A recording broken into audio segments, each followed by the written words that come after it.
Why, what do you mean, sir? Freemasons run the country! Ew.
The world is a web controlled by one spider, the Illuminati, that disseminates a globalist agenda through a network of secret societies. The inner circle of the web is made up of 3 organizations.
Can you see by the dawn's early light?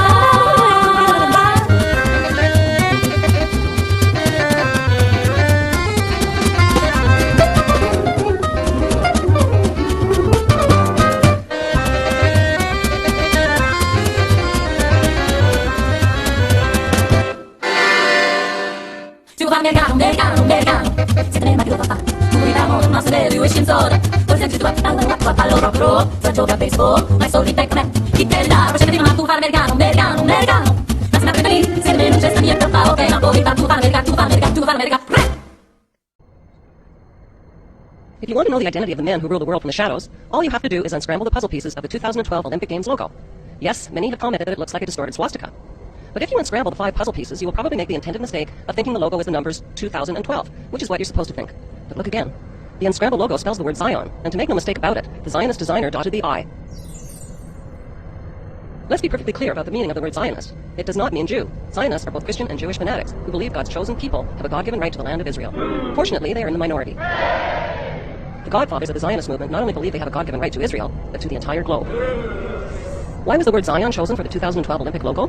Because the shadow government of Zionists will be coming out of the closet in 2012 to celebrate the fulfillment of the protocols of their learned elders. What are the protocols? The protocols are a revolutionary step formula to enslave the world in debt, subjugate the ignorant masses, and concentrate all of the world's power and wealth in Zionist hands under one world empire. So who is the logo designer that pocketed close to $1 million in public funds to create the Zionist logo for the 2012 Olympic Games in London? None other than the Zionist consultancy firm called Wolf Olins. Can it be just a coincidence that Wally Olins and his father are both Freemasons, and that Olins Company is the same company that designed the Illuminati sun god symbolism for the Shell and BP logos? The word Zion is spelled either with a Z or an S. On the Wolf Olins webpage, you can find the word Zion hidden in the word passion or Pash Zion. Wally Olins left the Wolf Olins firm, which still bears his name, in 2001, but that doesn't rule him out as the ghost designer of the 2012 logo. Zionist extremists want you to believe that the protocols of the learned elders of Zion is a fraud and that it is anti-Semitic. Don't believe anyone or any website that tells you it's authentic or that it's a fraud. The truth can be found in actions, not words. Read an honest summary of the 24 protocols and judge for yourself by visiting Stop Productions' website, helpfreetheearth.com.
And we did figure out our challenge or the next one, the golden flow. The one challenge, first of all, treating it fast.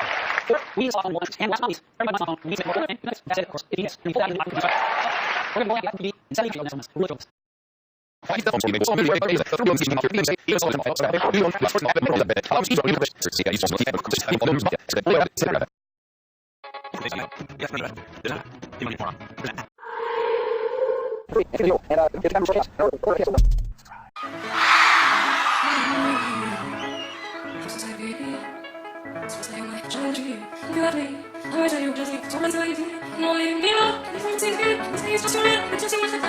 Music.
Ladies and gentlemen, the very word secrecy is repugnant in a free and open society, and we are, as a people, inherently and historically opposed to secret societies, the secret oaths, and the secret proceedings. We decided long ago that the dangers of excessive and unwarranted concealment of pertinent facts far outweigh the dangers which are cited to justify it. Even today, there is no value in opposing the threat of a closed society by imitating its arbitrary restrictions. Even today, there is no value in ensuring the survival of our nation if our traditions do not survive with it. And there is very grave danger that an announced need for increased security will be seized upon by those anxious to expand its meaning to the very limits of official censorship and concealment. That I do not intend to permit to the extent that it is in my control. And no official of my administration, whether his rank is high or low, civilian or military, should interpret my words here tonight as an excuse to censor the news, to stifle dissent, to cover up our mistakes, or to withhold from the press and the public the facts they deserve to know. For we are opposed around the world by a monolithic and ruthless conspiracy that relies primarily on covert means for expanding its sphere of influence, on infiltration instead of invasion, on subversion instead of elections, on intimidation instead of free choice, on guerrillas by night instead of armies by day. It is a system which has conscripted vast human and material resources into the building of a tightly knit, highly efficient machine that combines military, diplomatic, intelligence, economic, scientific, and political operations. Its preparations are concealed, not published. Its mistakes are buried, not headlined. Its dissenters are silenced, not praised. No expenditure is questioned, no rumor is printed, no secret is revealed. No president should fear public scrutiny of his program, for from that scrutiny comes understanding, and from that understanding comes support or opposition, and both are necessary. I'm not asking your newspapers to support an administration, but I am asking your help in the tremendous task of informing and alerting the American people, where I have complete confidence in the response and dedication of our citizens whenever they are fully informed. I not only could not stifle controversy among your readers, I welcome it. This administration intends to be candid about its errors, for as a wise man once said, an error doesn't become a mistake until you refuse to correct it. We intend to accept full responsibility for our errors, and we expect you to point them out when we miss them. Without debate, without criticism, no administration and no country can succeed, and no republic can survive. That is why the Athenian lawmakers told them they created a crime for any citizen to shrink from controversy.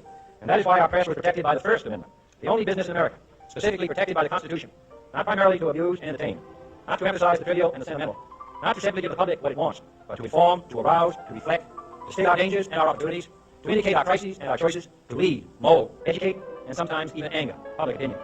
This means greater coverage and analysis of international news, for it is no longer far away and foreign, but close at hand and local. It means greater attention to improved understanding of the news, as well as improved transmission. And it means, finally, that government at all levels must meet its obligation to provide you with the fullest possible information outside the narrowest limits of national security. And so it is to the printing press, to the recorder of man's deeds, the keeper of his conscience, the courier of his news, that we look for strength and assistance, confident that with your help, man will be what he was born to be, free and independent.